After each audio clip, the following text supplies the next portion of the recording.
Okay, we have our long-awaited histamine episode.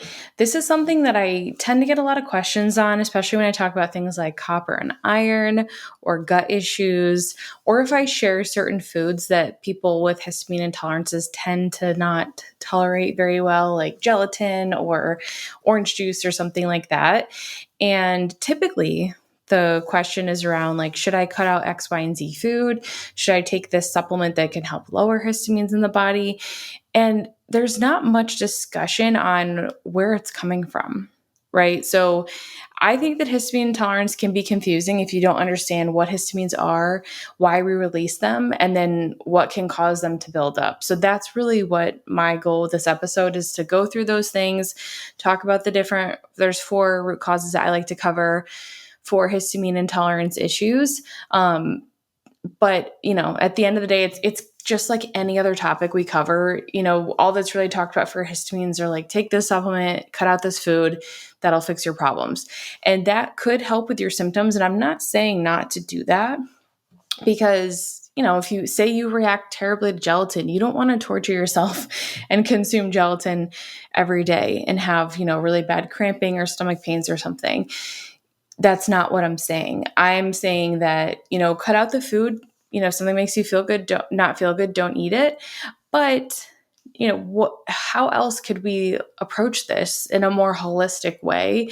And that's really going to be diving into all the different areas we're going to cover today. So let's start with, what are histamines? Right? What is a histamine? What does it do in the body? So histamines are a protein. They are technically also considered like a local hormone, since we store them in our cells and they act locally. So it is a protein. It's in every tissue of the body. Typically, they're being made by mast cells. We can also make them from basophils, platelets, some neurons, and some other cells. But when we talk about what happens when histamines are released today, we'll talk about mast cells. They are stored in our cells and released based on some sort of stimulation from the body. So as our body recognizes a need for them, and typically we're thinking of like an immune response, then we release them. And that's really what they're most known for, right? Is their role in our immune system and how they can help us react to different allergens, whether that's in our environment, in our food, whatever it is. And I think that's where like they get their bad rap is, we're releasing histamines, this isn't a good thing, but they're not bad. They actually help us heal, which is really important. And they alert us to different dangers, like if we do have an allergy. So they help trigger this pro-inflammatory response in the body. And this kicks off an immune system reaction, but it's a necessary one, typically. Sometimes it's happening, and, we'll talk about how we can have a response to different foods that aren't broken down well. And then it looks like we have a sensitivity or an allergy to those foods. Obviously, that's not helpful, but just the action in and of itself and how histamines are really trying to protect us, I think is an important thing to grasp. They are considered the hormone of alarm, right? So it's creating this like stress response in the body so that it can react to whatever the stressor is in the environment, typically related to an allergen. But we also need them to make things. It's kind of like prostaglandins. Like we talked about prostaglandins in our period pain episode and how we have inflammatory ones and then anti-inflammatory ones. Histamines are similar. We do have some histamines that actually help us make stomach acid, and they can help with muscle contractions and even our response to stress. So it's not so much that the histamines in and of themselves are bad. It's just, can we break them down properly? Or are we making too many that it's almost difficult to keep up with breaking them down? And I just say all this because I feel like we have this like negative view of histamines, like we never want them, but in reality, like we do want them. We just, we want to recognize why they're happening, if we're getting symptoms from them, and where it's coming from, what we can do to help our bodies minimize that. So what happens when we release a histamine? We release them from mast cells, and typically it's in a response to an antibody called immunoglobulin E, or IgE antibody. That's how I'm going to refer to it. A lot easier to say.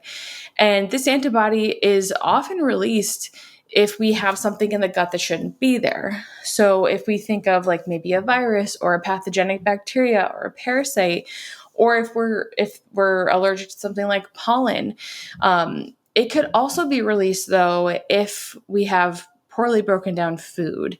And this is what I was mentioning before, how histamines are great and they're important and they help build up this immune response and keep us safe and have the appropriate immune reaction to things in our environment.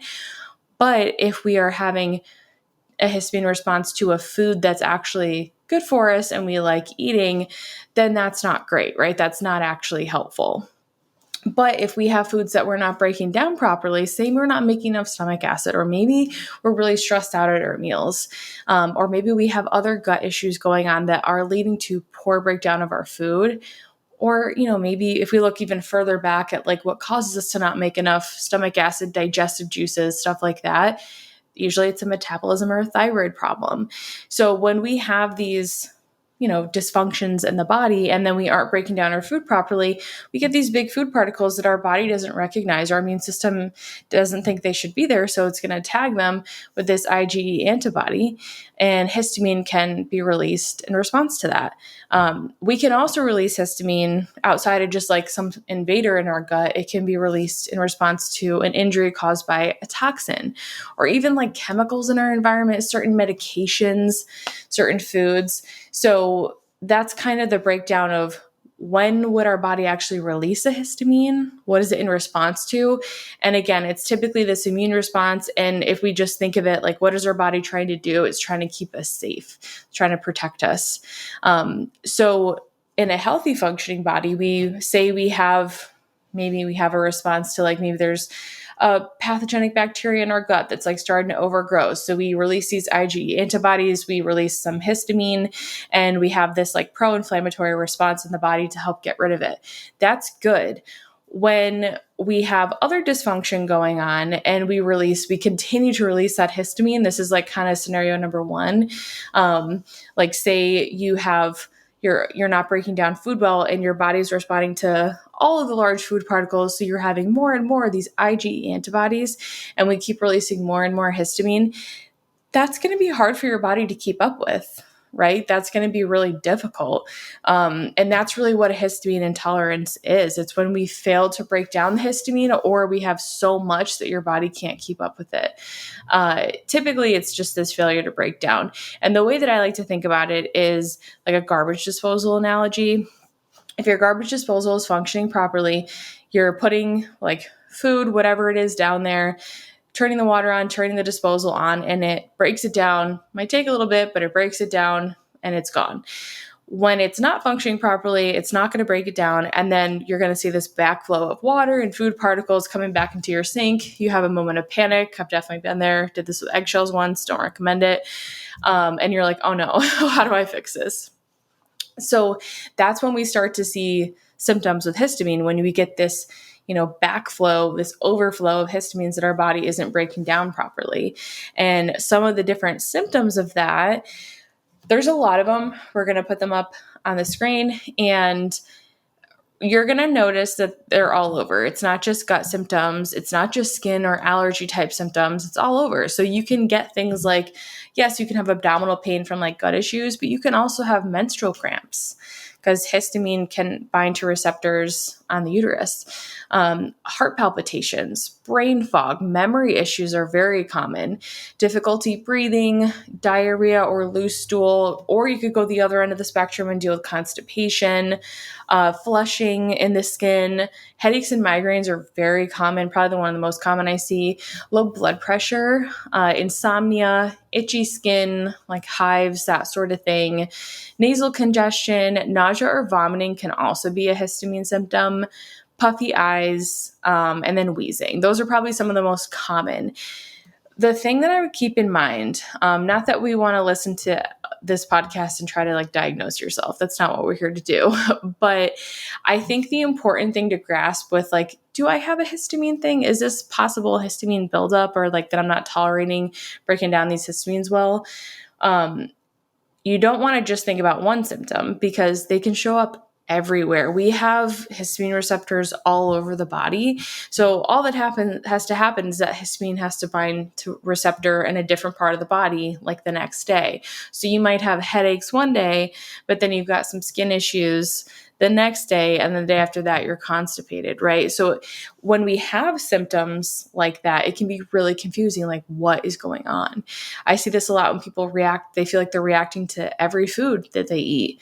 That's a very common sign that, hey, you're probably having some histamine issues, some histamine buildup, and your immune system is probably in overdrive right now. So it's important to recognize, like, okay, where are the different symptoms coming from, and pay attention to them, mainly because you want to know how that progress is going as you start to dig into the root causes. So we can see them show up in the skin. That's typically look like itching, flushing, or hives. They can also show up cardiovascularly. Like I talked about low blood pressure. It can also be high blood pressure, vertigo, arrhythmia, those types of things. GI stuff could be constipation, gas, cramps, stomach aches, any sort of like pain in that area. The respiratory system, those have different H1 and H2 receptors. Our central nervous system has H3 receptors that they can bind to.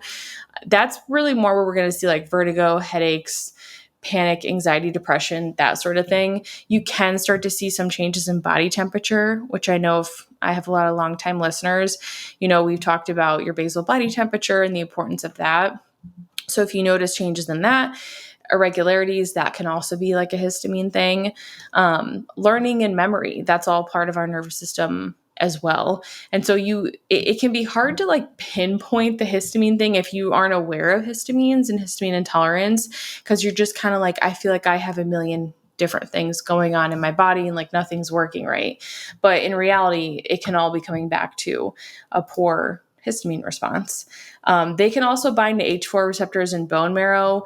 So what this could look like is if you have low red blood cells and white blood cells and there's no other explanation, then you could consider that this is a histamine issue. So if you can relate to a lot of these different things and you feel like it could possibly be a histamine thing for you, pay attention, because we're going to talk about the 4 root causes next. The one thing I want everyone to remember, because when I didn't make a podcast on histamines, even though I got a lot of questions about them for season 1 or 2, because you still can't skip the foundations. And I feel like I talk about this all the time, but say you identify like, oh, I have X, Y, and Z symptom. I also have maybe some gut issues. And you're like, it's definitely a histamine thing. People tend to hyper focus on the histamine problem.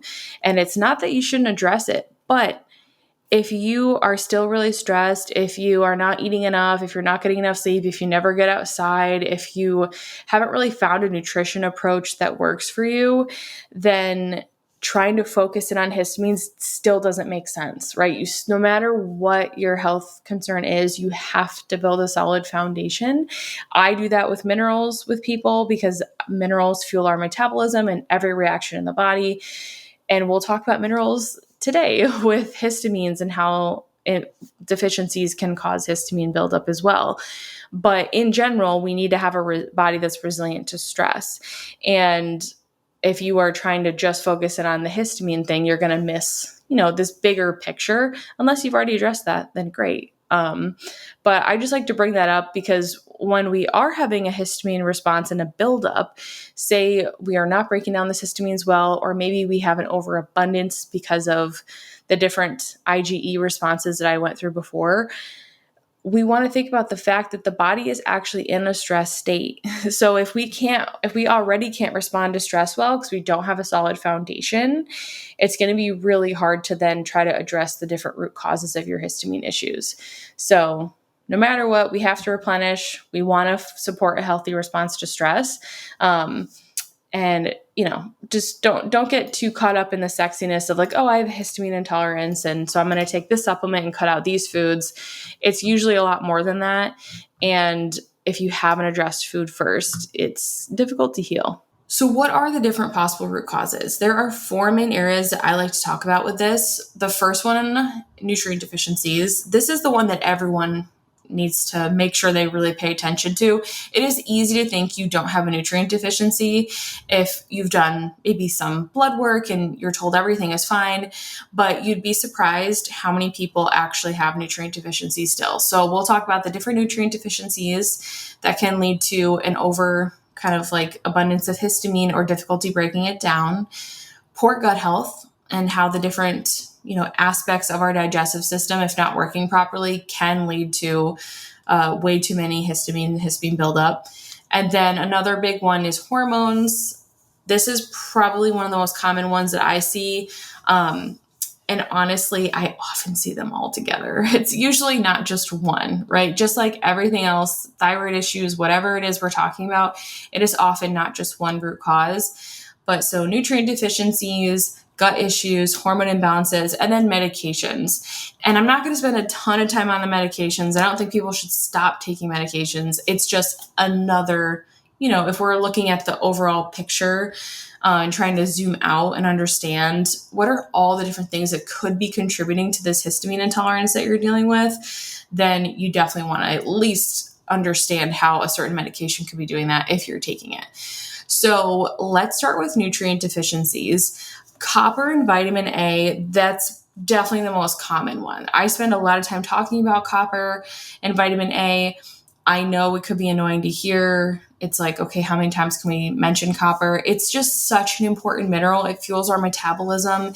It also helps with iron regulation, and iron has a huge impact on estrogen. And we'll talk about estrogen and how it has this like feedback loop with histamines. So there's many reasons that copper is important hormonally, metabolism wise, but it's also really important because of how it fuels the DAO enzyme. So that is the enzyme that helps us break down histamines. So we need bioavailable copper, which means we don't just need copper by itself. We need vitamin A with that copper. That vitamin A turns copper into ceruloplasmin. And I talk about this in the copper and iron episode that I will link in the show notes so that you can kind of really dig deep into copper and iron and that whole relationship there. But just know that in order to use copper in the body, we need vitamin A too. That's why I would never just take a plain copper supplement by itself. You'd always want to be making sure that you're eating vitamin A rich foods or a food like beef liver that's rich in copper and vitamin A. And I know a lot of people can't do beef liver that have histamine issues. There are plenty of other copper rich foods like cacao is a great one. Certain types of fruits like avocado, citrus is a great one. And then things like liquid chlorophyll, another that's like got a lot of copper in it. And you would just want to pair that with vitamin A rich foods, which are things like egg yolks and dairy. Those are probably the top ones. That egg yolks probably would be the one that wouldn't set you off if you have a histamine issue. Some people react to dairy, some people don't if they have histamine intolerance. But copper and vitamin A, we need that because that helps us to fuel that DAO enzyme. And that enzyme is what breaks down histamine. So that's why some people will just take the DAO enzyme as a supplement. And it's not that I don't think that's bad to do. If that you can experiment with that and see if it works for you. You just also want to think about, well, why is it not working in the first place? Did I take zinc supplements for a long time or ascorbic acid, like a synthetic form of vitamin C? Those things are iron supplements. All those things are going to really deplete your copper.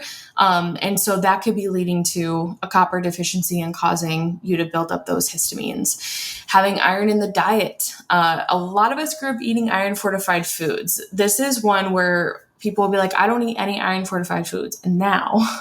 But if we look back, I mean, most people, unless you had really health conscious parents that didn't let you eat anything processed, even things that aren't that processed. Like if you were eating like a whole grain bread, a lot of those are iron fortified flours. So even parents that could have been thinking they're doing something really healthy for you, it's really easy to get iron fortified foods into your diet. So basically what happens is the more iron, the more hydrogen peroxide, free radicals you're going to have, the more copper that's going to get used up. And then, of course, the lack of copper and vitamin A in the diet. So we can have supplements we're taking that mess with copper, iron in the diet or supplementation, and then just not getting enough copper and vitamin A in general. And I mean, I didn't grow up eating organ meats. So that was something that I really had to add in and work on. I also took all the supplements that, everyone goes through, like the vitamin C, the zinc, the vitamin D, all those things. Thankfully, I don't think I ever took iron. I might have had it in a multivitamin for like a short period, but outside of that, it's like a lot of us go through these periods in our health journeys, and that's okay. It's just recognizing that, hey, that could be a contributor as to why I need more copper than I might realize. Other nutrients that enzyme needs are B6 and vitamin C. And I mentioned things like citrus. Those foods that are also rich in vitamin C are also great for copper. So B6, vitamin C, copper, vitamin A. Your DIO enzyme needs all those things in order to break down histamines properly. If it's not fueled and you have deficiencies, then the enzyme doesn't break down the histamines, and the histamines start to build up. So we can think about that sink and garbage disposal analogy again, where the garbage disposal gets backed up if it doesn't have all the different parts it needs to break down the food properly. The other nutrient that I see a lot with deficiencies and histamine issues is iodine. So iodine actually helps decrease histamine production. It's basically keeping histidine, which is an amino acid, from being converted to histamine. So it prevents that conversion from happening. It also works in like a feedback mechanism. So when our iodine levels are good, it helps keep histamine in check. When we become deficient, then we can get an excess of histamine. And it's interesting because you also see it in other ways that work like a feedback loop with iodine. So if you listen to my iodine episode, which I'll link in the show notes, iodine is so important for making thyroid hormone. If we don't have enough thyroid hormone, then we have a sluggish thyroid. We don't make enough digestive juices, and that can also lead to histamine issues and gut problems, and hormone issues. So if we really think about iodine and how it can impact histamines, it's much more than just that amino acid, and making sure we're not making too many histamine proteins. But in reality, most people need more iodine. So listen to that episode. If you're like, I thought iodine was not good for you. I'm not talking about just supplementation. You can also increase like iodine rich foods and stuff, but iodine is a really important one for hormones. It's also really important for gut health and for histamine issues. So that is nutrients, right? Copper, vitamin A, vitamin B6, which you can really find in most animal foods, and then whole food vitamin C and iodine. Those are going to be your big ones that you want to look out for nutrients. Like I said, most people have to address that. Not many people that have histamine issues are not going to have some sort of deficiency, or I would honestly even say inadequacy, right? So it doesn't have to be like deficient in terms of the conventional medicine space, but it could be that it's not at optimal levels. And so therefore it's impacting your thyroid function, digestive system, or your ability to break down histamine. So that's like nutrition. The second big area is gut health. And this is definitely probably the one that I think is the most frustrating for people. Just like having gut issues for a really long time, that just tends to really drive people crazy because you try so many different things. You might do lots of testing, you take a bunch of supplements, different gut protocols, you're cutting out a million different types of foods. I mean, it is exhausting and very stressful for people that struggle with gut issues. But one of the big things I think is because a lot of those people are dealing with histamine problems, and some of them don't even know it because they have symptoms all over the place. Like I mentioned, histamine can bind to so many different receptors in the body. So like they might have skin issues one day, a headache the next, digestive issues the day after that, and it can make you feel crazy. Especially when you're kind of like slowly becoming aware of everything. You're kind of like, how do I address this? So what is it about our gut that leads to this like either difficulty breaking down histamine or like overproduction of them? I would say number one, it's poor digestion. And that is really where gut issues start, is how we break down our food. So when I think about poor gut health, that's the first thing I want to address with someone is how are they producing stomach acid? How are they making digestive enzymes and bile and all those juices that take that food, break it down into the components that our body can actually absorb? And typically that's where we run into this wall. So if we are not making enough stomach acid and everything, then one, we can't absorb the nutrients. So if we think back to the root cause number one, nutrient deficiencies, that plays into that root cause as well, just not absorbing them well because we're not breaking them down properly. And then two, it's also going to lead to more of an immune response inside the body. So if we think about stomach acid, for example, stomach acid is like our first line of defense in the gut, right? It's that like first layer of protection. It kills bacteria, viruses. It's supposed to help us break down animal proteins so that we digest them properly and we don't have these big food particles floating around. It's really, really important for so many different reasons. And so if we aren't making enough stomach acid, we're going to have this twofold issue of not breaking down our food well, so we can have nutrient deficiencies and then big food particles. And then the other issue is possibly getting an overgrowth of pathogenic bacteria, yeast, parasites, things like that, because that stomach acid should be killing that if we're coming into contact with that through our food. So stomach acid is huge. When we don't have enough, we tend to get imbalances in the gut. If we want to go one step further back with stomach acid, we could even think about how really the production of that is going to be impacted by what's going on in our brain. So if we are super stressed in the eating, which is very common, I'm a new mom. I definitely eat stressed out at least once a day. It's something I've really, really tried to work on the last probably like 4 weeks. And it's made a really big difference in my digestion. But stress is going to have a negative impact on how many digestive juices you're making and how well you break down your food. So that's going to play into all those things. And then, of course, remember that histamine response is a stress response in the body. Your body is definitely stressed if it's releasing histamines. So if that is one thing you could work on and you have not addressed that and you have histamine issues, I would really think about how are you eating? How are you living and eating your food? It can feel impossible to address those things sometimes, but it's so, so important. And it is so worth your time and effort to experiment and find out what works. Like for me, for example, right now, I'm just in this season where I'm a new mom. I am trying to feed myself so that I can feed my daughter and also take care of myself and run a business. My husband is about to deploy again.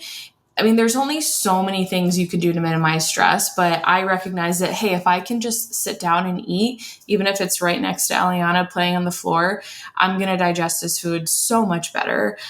Or try to wait a little bit. Or, when I think about my daily schedule, it's really easy to just think about, okay, how can I get stuff done during her naps? The first thing I do when she naps is eat because I know I only have a certain amount of time. So that is definitely something to consider as well. Like, what season of life are you in, and trying to do the best that you can with what you have. It doesn't have to be perfect. You don't have to be sitting outside in the sun, getting that vitamin D, also eating a meal. I mean, I used to eat all my meals outside before, but it's a little more complicated now. So just know, I don't want people not to try because they can't do it perfectly. It's basically what I'm trying to say.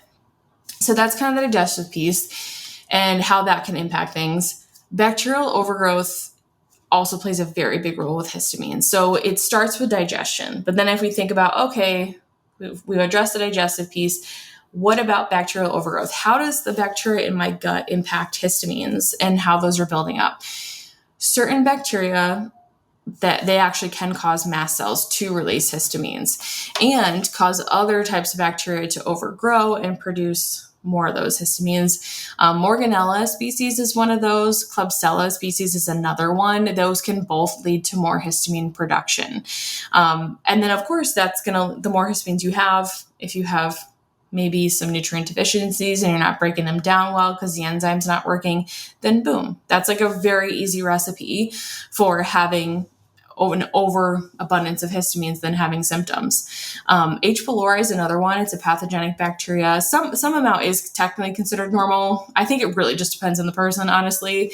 But H. pylori can also cause mast cells to degranulate. And when those degranulate, then that will lead to more histamine being released into your immune system.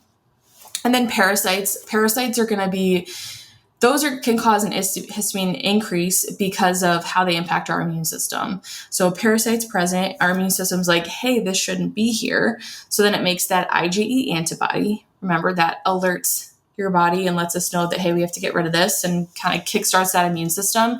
And remember, when those IgE antibodies are made, we're also going to make histamine because they're going to help us with that immune response. How do we know if you have these specific bacteria or parasites or whatever that's overgrowing?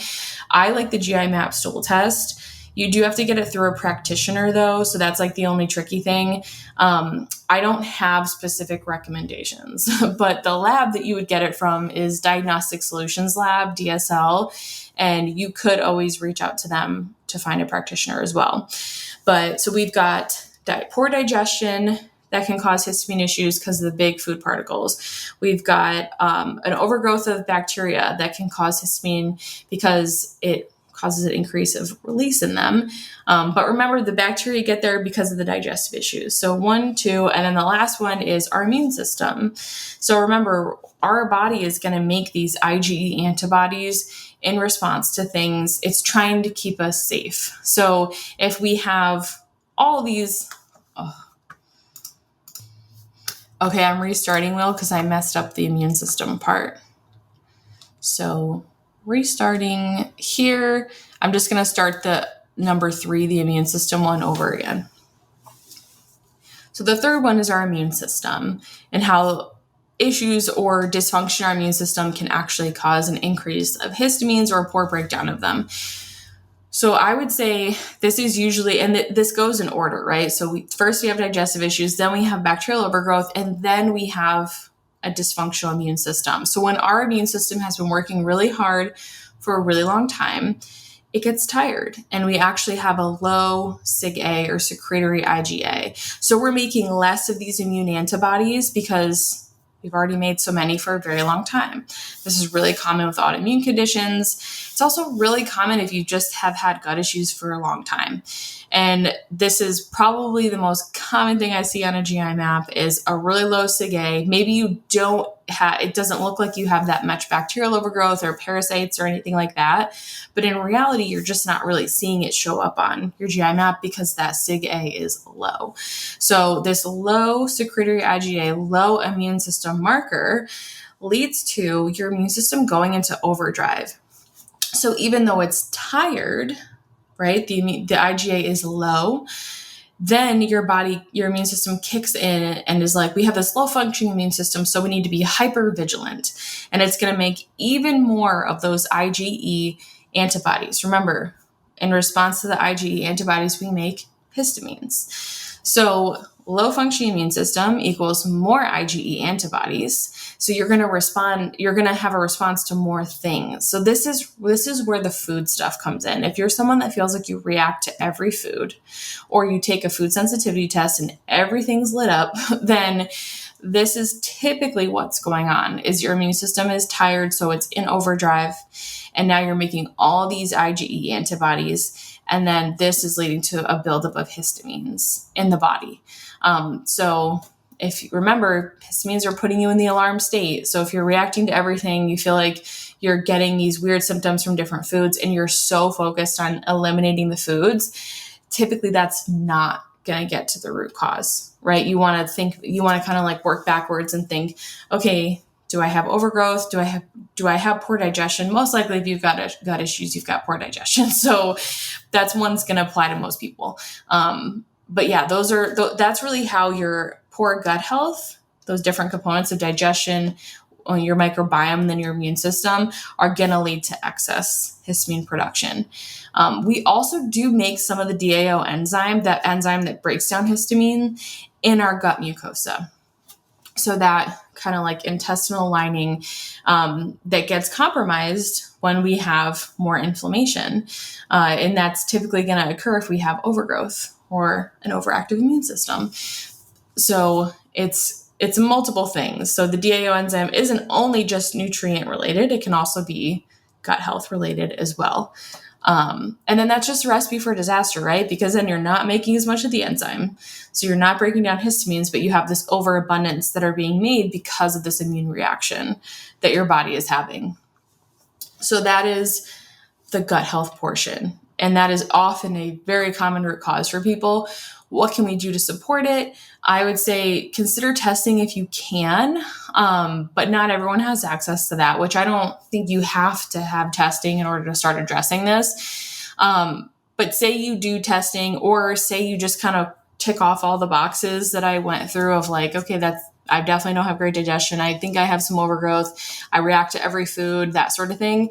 Then supporting your immune system can be really helpful with things like colostrum.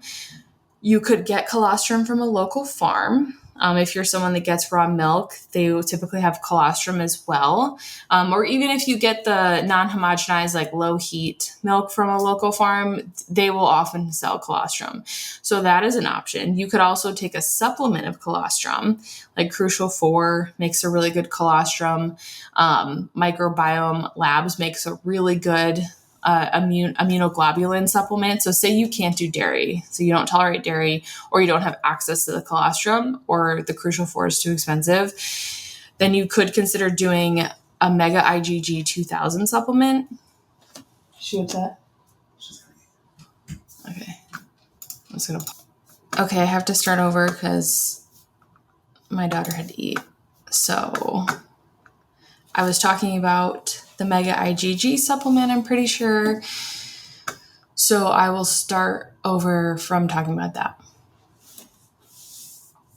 So the other supplement that you can consider doing, like say you can't get colostrum, whether it's in whole food form or supplement form, or you don't tolerate dairy well and you react to it, Mega IgG 2000 is a supplement by Microbiome Labs. That's honestly probably my favorite thing to do for histamine issues. Colostrum is great, but I just find that some people respond better to the Mega IgG.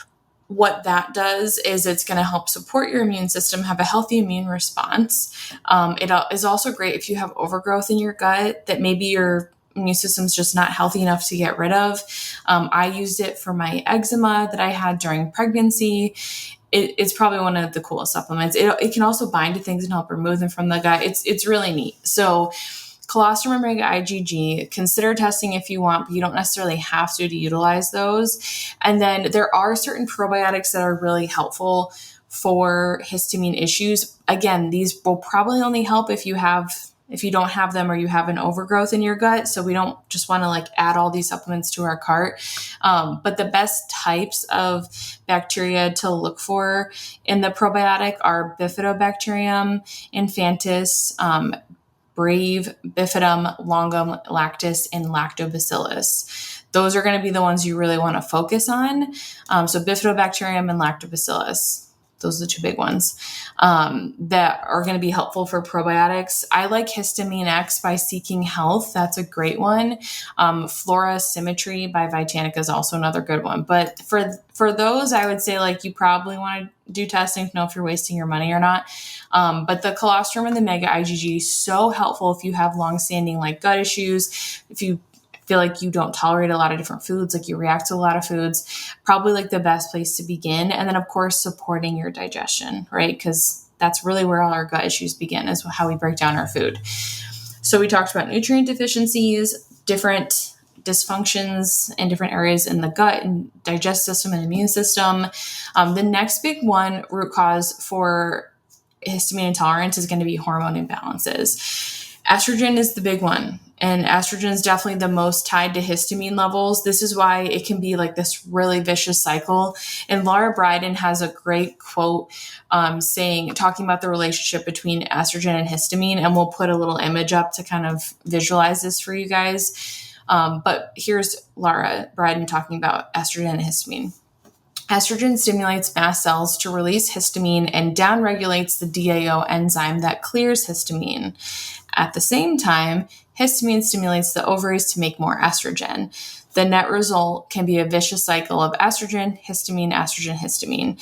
So basically, the more estrogen we have, the more histamine your body's going to create.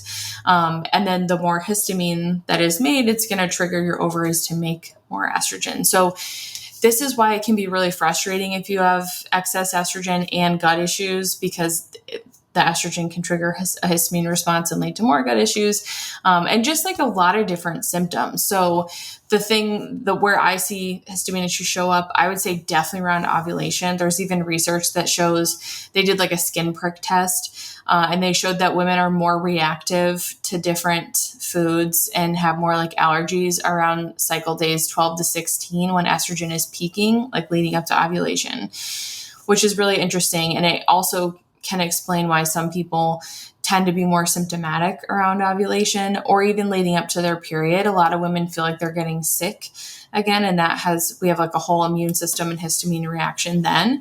Estrogen does have another small peak then, but we have a pretty big peak before ovulation. So I do tend to see a lot more symptoms around ovulation for people. And then excess estrogen during our follicular phase. So one thing that I talk about, we have a whole episode on estrogen waves and like the ups and downs of the healing journey. What I often see as women start to eat more supportive foods, they're supporting their metabolism, they're working on mineral balance in their bodies. What they often notice is that their luteal phase gets so much better, and then their follicular phase becomes more symptomatic. And so and it makes sense because your progesterone's getting better, right? You're having stronger ovulation, making more progesterone, but you can have some estrogen dumping during that follicular phase. So that you can see histamine issues show up at different phases in your cycle. For most people, it's not all of them. It's usually one. So I would pay attention to that. Are you having more GI symptoms or skin symptoms or even like the mental stuff, like the vertigo, the memory stuff, the learning issues, are those popping up for you more at certain times in your cycle? If so, then that could definitely be a hint or a little sign. It's not for sure. You'd have to do lab testing, but it could be a sign that you are actually, maybe you have some excess estrogen and it's causing your body to make more histamines. So how do we support estrogen so that we can help with histamine intolerance if that's one of our root causes? Definitely supporting ovulation. We have a whole episode on how to naturally boost progesterone levels, and that really starts with helping your body have a strong ovulation. Progesterone helps combat histamines, so we want to make sure we're eating enough, having breakfast, eating regularly throughout the day, balancing our meals of protein, fat, and carb, basically making our bodies feel safe and balancing our blood sugar all day. That's going to support your metabolism, and that's going to support a strong ovulation. The nutrients that I talked about in the nutrient deficiency section, also very important for ovulation. And then that helps you make more progesterone to balance out your estrogen. So that's definitely one piece of the puzzle. I also really like incorporating vitamin E. Not only does vitamin E help to oppose estrogen, but it also helps prevent the degranulation of mast cells. So remember, if we rewind toward the beginning, that one of the things that can increase histamine release in the body is if mast cells degranulate, because remember, mast cells release histamines. So vitamin E can help prevent that. So it can help combat the excess estrogen, also prevent that histamine release, and that is going to mean less histamine going into the system. So vitamin E is great. And then fiber-rich foods. Fiber is so helpful, especially certain ones like from carrots. Raw carrots, I've talked about a lot. Ray Pete's raw carrot salad. It's just shred up carrots, mix it with a little bit of coconut oil and a little bit of apple cider vinegar. I like to add sea salt, or just eat carrots. It doesn't have to be complicated. I also really like cooked greens. You'll digest them much better. They shouldn't be too stressful. If you have a lot of gut issues, I wouldn't do the cooked greens. Just see what you tolerate. And then beans. Properly prepared beans are really great for getting rid of excess estrogen. They also support our gallbladder, and we remove estrogen in our bile as well. So definitely consider upping your fiber intake if you can tolerate it. It just really depends on the person, but that's great for estrogen. And then understanding the root cause. So hormones are a symptom. Remember, I'm always talking about how hormones are the last thing to change. So if you have excess estrogen and you're like, I definitely noticed some histamine symptoms around different times in my cycle, I think it's a hormone thing. We still want to work backwards and think, do you have the mineral or vitamin deficiencies that I talked about in the beginning, like the copper, vitamin A, vitamin C, B6, are those an issue for you? Iodine, is that Is there a deficiency there? And then, of course, are you breaking down your food well? Do you have gut issues? That can also lead to excess estrogen. What is your stress like? Do you have a history of birth control use? That can also be a really big trigger for estrogen dominance. And then excess iron. If we have excess iron, we typically also have more inflammation and an excess estrogen. So those are the different ways that you'd want to start looking at that. I do want to say because endometriosis and histamines are a little different. You wouldn't really address it any differently. You would still look at all these root causes, but I talked about this on my episode with Cindy. We did a whole episode on endometriosis. It was really informative. I cannot recommend listening to that. It's episode 1 of season 2. I'll put it in the show notes too. But one thing that I learned from her is that mast cells are actually produced in higher quantities in endo-like tissue. So that means if you have endometriosis, you're much more at risk for making more histamine. And if you do have endo or you know someone with endo, they probably have gut issues. So a lot of my clients with endometriosis, they've done really well with that Mega IgG 2000 supplement to help support their immune system. And then all the things I mentioned for excess estrogen, like the fiber, the vitamin E, working on making sure that you're supporting ovulation, having enough progesterone, those are big. The other thing with endo, though, is that women with endometriosis are more likely to have gut imbalances, to have that dysbiosis. So you do want to make sure that you are understanding, like, do you need a probiotic? How can you support more beneficial bacteria? All those, I would say if you have endo, don't just cling to the estrogen thing. Also recognize these other areas. So basically every root cause is definitely should be on your radar. So that's the hormone piece. Medications. So the last thing I'm going to wrap up with is medications, and then we'll talk about what should I do. So I'm not going to go into a lot of detail here. I'm just going to list out the medications. There are certain ones that can deplete the DAO enzyme, or they can lead to more histamine production. So one is painkillers, including aspirin, which I know is highly recommended for a lot of people, but I do see some issues with long-term use of it. Antihistamines, of course, antiarrhythmics, anti-asthmatics is going to be a big one, antidepressants, certain blood pressure medications, diuretics like Lasix, expectorants, certain antibiotics, not all, but remember, like, depending on the type of bacteria that overgrow, they can release more histamines. Immune modulators like Humira. And then the last one is birth control, but it doesn't block the DAO enzyme like a lot of these do. It really, what the issue is that it contains synthetic estrogens, which can increase histamines. I know a lot of women that get migraines and headaches from taking birth control. It's usually a histamine response. So the big thing to kind of keep in mind, we've gone through the 4 root causes. It is typically not just one. It's typically a number of these things. They all overlap in some way or another.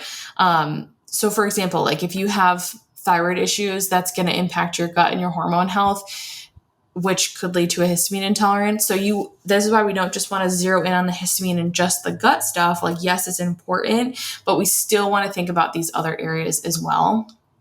So the kind of, last thing I'm going to go through is what most people are probably wondering, and that's, what should I do? What should I do? Can I test for histamine? I get that a lot. You can do a histamine blood test. There is one through Dunwoody Labs. It tests for histamine levels and DAO enzyme levels. I personally, with clients, I have not seen this to be super helpful, because typically, sometimes people have a ton of histamine symptoms, but the time of day that they're testing, their histamine levels are not high. So it's just, so take it with a grain of salt. If you want to do it, I say go for it. A lot of people like to trial the DAO enzyme. Like, they'll ask, should I add that in? Again, like, you want to look at your own health history in the 4 main areas and look at, like, what are my root causes? What boxes do I check off? So trialing the DAO might not help if you have deficiencies in like copper and iodine and things like that. But if you want to trial the DAO enzyme to see, like, if it helps, then that could be kind of like another version of a histamine test, is taking the enzyme, and then if you add it to a meal and your symptoms resolve, then you might not be making enough of that enzyme. Again, not perfect solution. I don't really think that either of those are the number one thing to do. It's just we want to think about your own personal health history and then start digging into like, where did this start? How was I living? How was I eating? What am I doing now? And do I need to make some changes into how I'm living and eating now? And then from there, from once you have that solid foundation, then you could consider looking deeper into like maybe you do some mineral testing, which is what I always recommend because you want to make sure that you can see like what's your copper like? Do you have signs of iodine deficiency? How's the thyroid look on your hair test? Are you super deficient in everything? Are you very stressed? So many important things and insights that you can gain. So I really like the hair test. You can trial the DAO enzyme if you want. I can't tell you how to do that because I can't give specific recommendations like that in this podcast. You should always be talking to your provider if you want to dig more into certain areas. And then the other kind of big thing I get is, should I eliminate foods, right? I think of this in like a few different ways. So number one, if you're not seeing a clear reaction to certain foods, then I would not eliminate high histamine foods. A lot of people go straight for that. But if you say you have a history and you're like, I think based on the supplements I've taken, the foods I've eaten in the past, I think this is probably more deficiency related. I would not start, crossing off foods because what typically happens is then you're getting even less nutrients in and you're adding stress, which is not going to help anything. So if deficiencies are a concern, I would just look at what are you eating now and how can you add in more copper-rich foods, vitamin A-rich foods, vitamin C, B6, iodine, all those things, rather than stressing yourself out eliminating foods. If you find that a specific food, you're like, oh, every time I eat this, I have this clear reaction, maybe that's the food that you avoid for a little bit while you're working on these other areas. Each person's going to be unique with what foods they have a histamine reaction to. Some people react to gelatin, some people don't, but they still have histamine intolerance. So it's really easy to look at like Google like high histamine food list and then eliminate everything and then be super stressed out and feel like you have no options. I would pay more attention to keeping a food journal and writing down, like, if you start to notice symptoms, like look back, what did I eat in that meal? And then that can help you narrow down, like if certain foods are really throwing you off, and then you can avoid them for a certain amount of time while you're working on gut health, hormones, your metabolism, stuff like that. The one thing I would really try to keep in mind with all this is that less is more.